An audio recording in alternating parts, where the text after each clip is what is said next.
morena, bella paraguaya, nacida en la selva,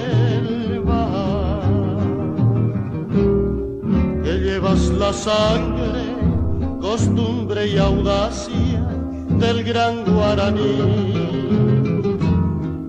Es tu voz el eco de un raro cantar de la selva inmensa, que dio a tu verdad pureza y finura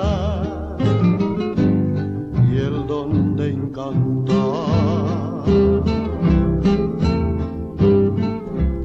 Hallaste alegría y vida tu verdad en las quietas aguas del río Paraná, que pasan bravías por donde no estás. Te invade lo hermosa cual atardecer, y llevas en tu rostro ternura y querer. Te clamo en mis versos, divina mujer.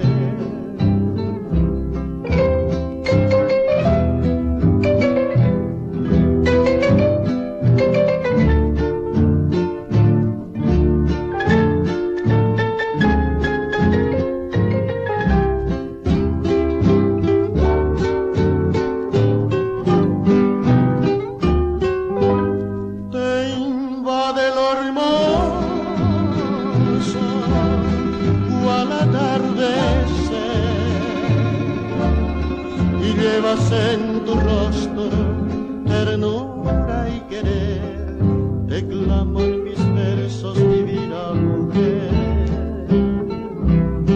Te clamo en mis versos, divina mujer.